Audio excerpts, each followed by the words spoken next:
हो गए। अगर संविधान के हिसाब से मौलाना साहब की, अजहरी साहब की अगर गिरफ्तारी जायज है तो हमारे कुछ सवाल है, क्रॉस क्वेश्चन है गिरफ्तार करने वालों से। जब अगर जंतर मंतर से हुंकार भरी जाती है कि फलाने फलाने काटे जाएंगे और राम राम चिल्लाएंगे, क्या तब गिरफ्तारी हुई थी? टी राजा मस्जिदों के बाहर मां बहन की गालियां देते हैं, क्या उनकी गिरफ्तारी हुई थी? क्या कुत्ता शब्द एक गाली से बड़ा हो गया? जो मां बहन की गालियां उससे बड़ा हो गया? आपने इनके बयान सुने नेताओं के? 2019 में बयान दिया गया कि कब्रों से निकाल करके जो मुस्लिम महिलाएं हैं उनका बलात्कार करो। आप ये देखो कि संसद में बैठे संसदीय क्षेत्र के लोग, इतने बड़े संवैधानिक पद पे बैठे लोगों के ये बयान है, नेताओं के बयान है कि कब्रों से निकाल करके, मतलब तुम जिंदा को तो छोड़ नहीं रहे हो और मुर्दा के साथ भी बलात्कार करोगे। वाह रे वाह तुम्हारी महिमा सरकार। और यही सारे हमारे सबसे बड़े सवाल हैं कि आज की डेट में इन लोगों को गिरफ्तार क्यों नहीं किया गया?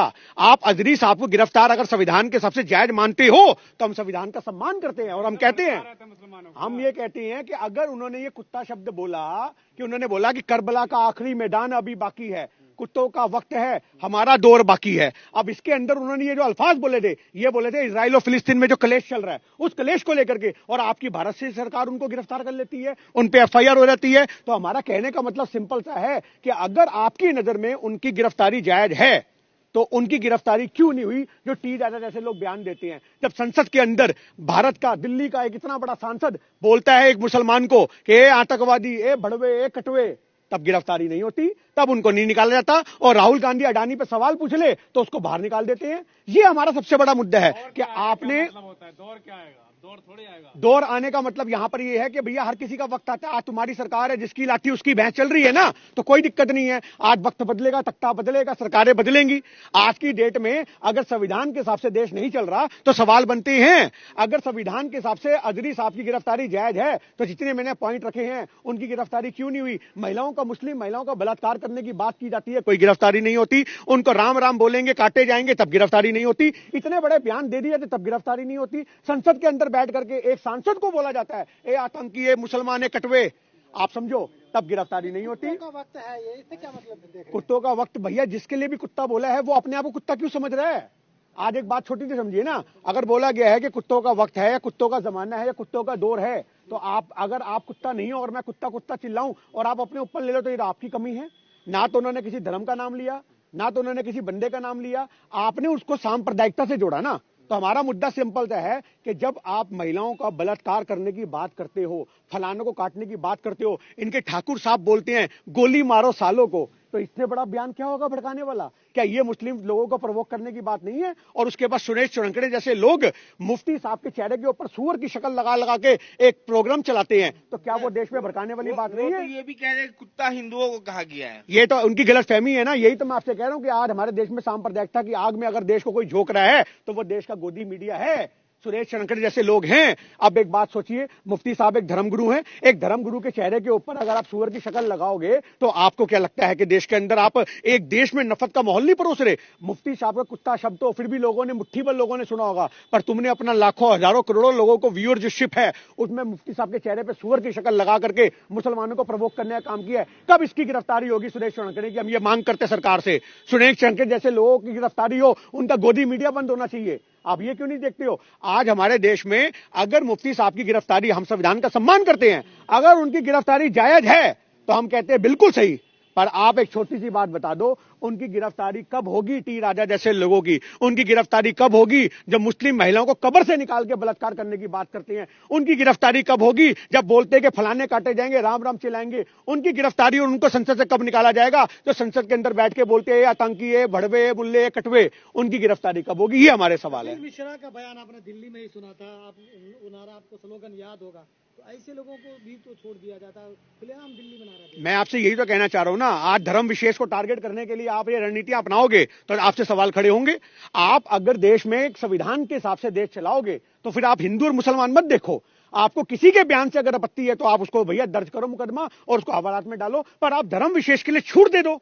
मतलब अगर तुम्हारे साधु संत महामंडलेश्वर साहब ने जंतर मंतर से हुंकार भरी थी, महामंडलेश्वर साहब ने जंतर मंतर से हुंकार कि मैंने 40 मुसलमानों को मारा है, मैंने 40 मुसलमानों को, आपके चैनलों के अंदर भी रिकॉर्ड होंगे वो कार्यक्रम उन्होंने जहां धरना प्रदर्शन किया था, जो बंदा इतने मुंह से बात बोलता है मैंने 40 मुसलमानों को मारा है, हाँ जी, अपना गुनाह कबूल दिया, उसके बाद उनकी गिरफ्तारी नहीं।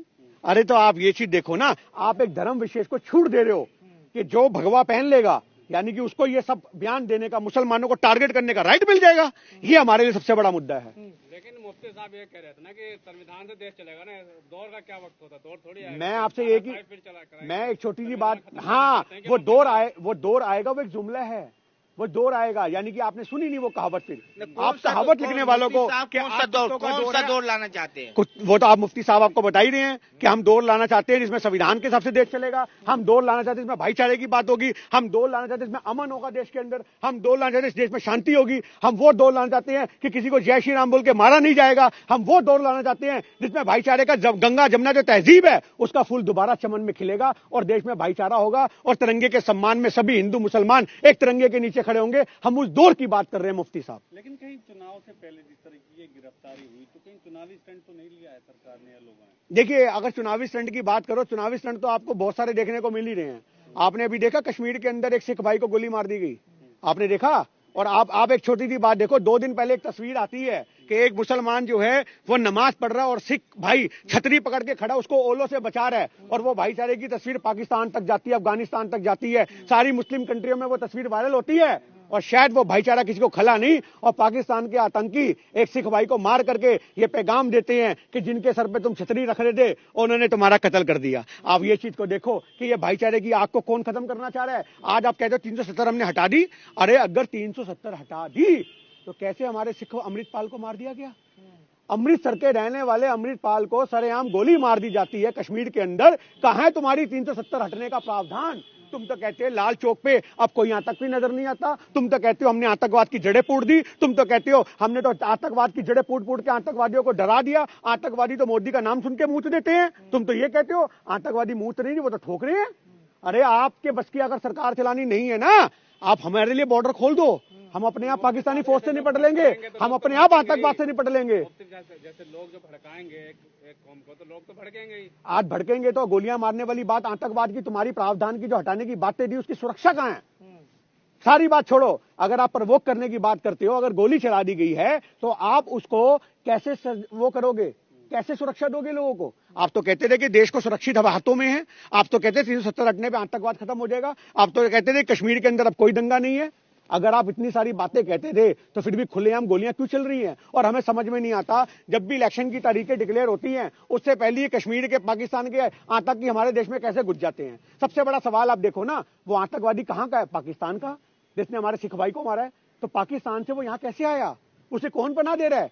तुम्हारी धाराएं जो हैं हटने के बाद भी हमारे देश में शांति अमन चैन क्यों नहीं बन पा रहा? ये सवाल तो सरकार से पूछने बनते हैं ना। लेकिन जो देश विरोधी है उन पर टीराजर नकेल कसने की बात तो कर रहे हो। देश विरोधी कौन है आपकी नजर में जनाब? कौन है आपकी नजर में देश विरोधी? जो जालीदार टोपी पहन लेगा मुसलमान है वो देश विरोधी हो जाएगा? आज भी अगर गोली मारी गई है तो वो पाकिस्तान का आतंकवादी है, भारत का मुसलमान नहीं है। आप आतंकवादियों को धर्म से मत जोड़ो।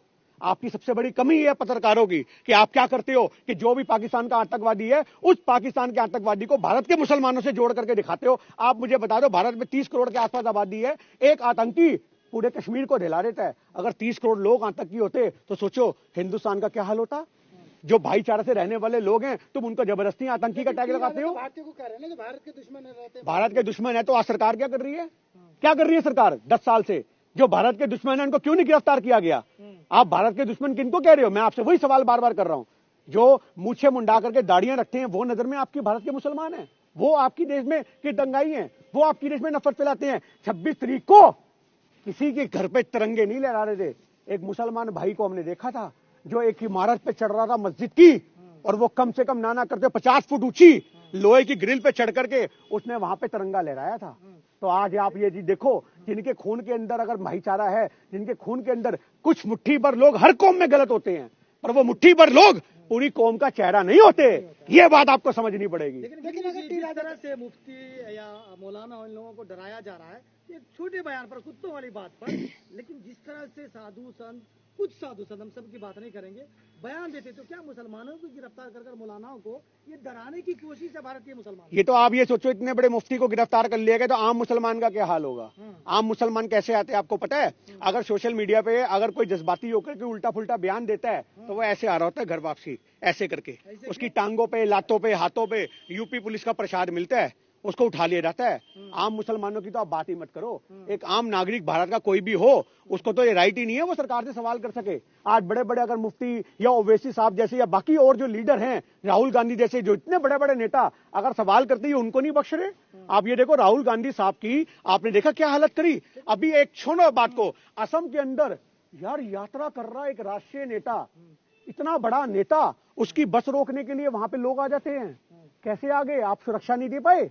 आप असम की सरकार से पूछो कि आप राहुल गांधी को सुरक्षा नहीं दे पाए। पर वो राहुल गांधी वहां से उतरता है एक शेर की तरह और वहां जाकर के अंधभक्तों की भीड़ में बोलता आओ मारो, आओ मारो। वो है राहुल गांधी, वो शेर है। पर तुम लोग एक बात सोचो कि तुम सुरक्षा किसको दे पा रहे हो? मुसलमान सड़क पे उतर गए हैं, उनकी रिहाई की मांग कर रहे हैं, तो क्या मुसलमान में गुस्सा दिखना चाहते हैं? भारतीय मुसलमान कितना ऊपर आ जाते हैं कि मौलाना को उठाने पर। हम तो एक ही बात कहते हैं, जितने भी मुसलमान लोग आज संविधान के हिसाब से धरना प्रदर्शन कर रहे हैं, तो वो संविधान ने राइट दिया है, इसमें क्या गलत है? बट आप अगर सही जगह पे धरना करोगे तो आपको लोग समर्थन देंगे। आप सड़कों की जगह जंतर मंतर आओ, आप रामलीला मैदान की परमिशन लो, पूरा रामलीला मैदान भर दो, किसने मना किया? पर आप सड़कों पे आओगे तो आपको फिर घेरा जाएगा, क्योंकि आपके ऊपर, मेरी बात सुन लीजिए, आप सड़कों पे आओगे लाखों की तादाद में, उसी में कुछ 4 आदमी कोई ऐसे भी हो सकती हैं जिनको ये चीज बर्दाश्त ना हो, वो बस से तोड़ दे और इल्जाम आप पे आ जाए, वो कोई खून खराबा कर दे, इल्जाम आप पे आ जाए। इसके लिए लेकिन एक सवाल ये है गिनी जी, जिस तरीके से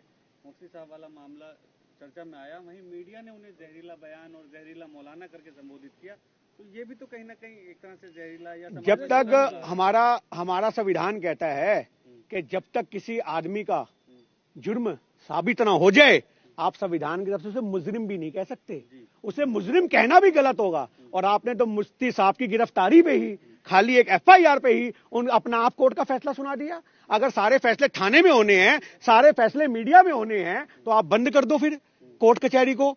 अगर मीडिया में ही फैसले होंगे कि ये दोषी है, ये मुजरिम है, ये आतंकवादी है, ये जहरीला है, ये फलाना है, ये ढिमकाना है, अगर मीडिया ही नहीं इंसाफ करना है तो क्या